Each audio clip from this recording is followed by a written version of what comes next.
Hey guys! Welcome back to another Sims 4 speed build. Today I am building my dream tiny house with the Sims 4 game pack, Tiny Living. So let's get started.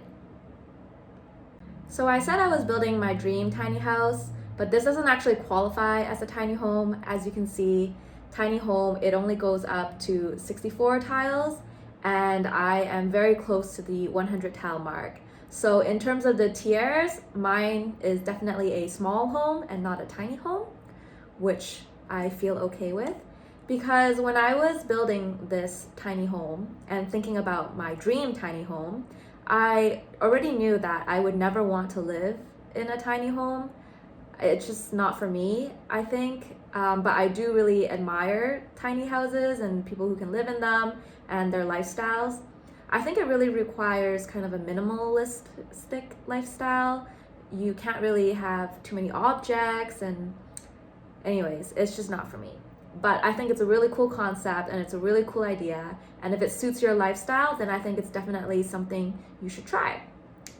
So for my dream small home here, I went with a very light color palette. So lots of light wooden cabinetry, even on the outside, like the entire building, I use light colored wood. I just really like that aesthetic, the light wood with the white. So how I built the overall structure of this, it's kind of like a container home almost. It's very rectangular. I only have one closed off room, and that's the bathroom, and then kind of like a second floor loft where the bedroom is. So here we have the kitchen that I'm building out. I tried again not to clutter up the counters too much because I feel like you do need to be very neat and tidy and just not have a lot of items in your tiny home. No matter how smart the storage is built and things like that, you just can't fit as much stuff as a regular sized home.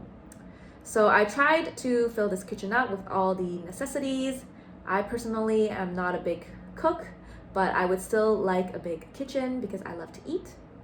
And then down here, it's going to be a mixture of the living room and the dining room, as well as, I guess, a little space for me and my imaginary pet dog. So it's only me living here in this tiny house. I didn't build it with the intention of living with a second person. So this is just if I lived alone and I had to live in a tiny home, it might be what it would look like.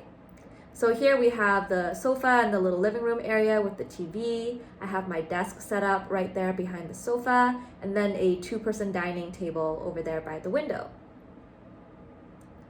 Moving over to the bathroom here, I squeezed in the laundry machines, have a shower, the toilet, kind of like a double counter with one sink. Definitely need that extra counter space for all my makeup and hair tools and things like that. So this is a pretty decent sized bathroom, I would say. I personally prefer showers over a bathtub, so it all works out for me here. And again, this is the only kind of enclosed actual room. Everything else is open and you can see everything from the second floor loft. So yeah, just a few decorations there on the counter, little bath mat there, and this main floor is essentially done. Moving up to the second floor here, I actually moved my desk and chair up to the second floor loft for the gameplay. I don't think it was spacious enough for your Sims to move around, which is why I moved it up here instead. And just kind of playing around with where I would put my imaginary dog bed. Again, I just didn't want to block the entrance to that screen door. Have a really small wardrobe in here. I'm hoping that there's just extra storage in other places, like underneath the bed or something. And yeah, again, I didn't really decorate it too much because I feel like you just have to put everything back where it belongs, and there's just one spot for everything.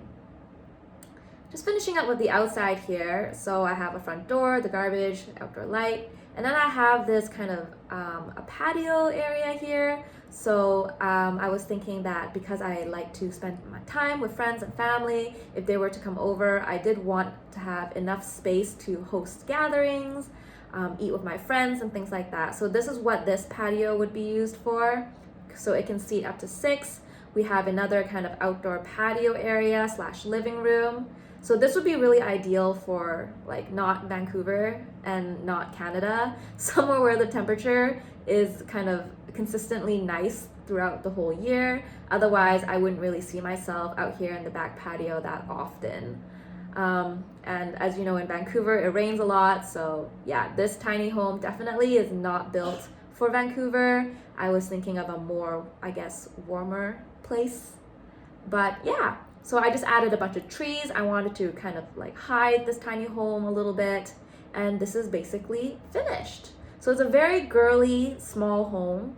It's not very masculine looking at all in terms of the colors or any of the furniture choices, but I personally really like it. I think it's really cute, and if you think it's cute as well, you can download this lot from my gallery and use it in your game. If you guys have any other suggestions on what I should build next, please leave them in the comments below. Thank you for watching. Toodles!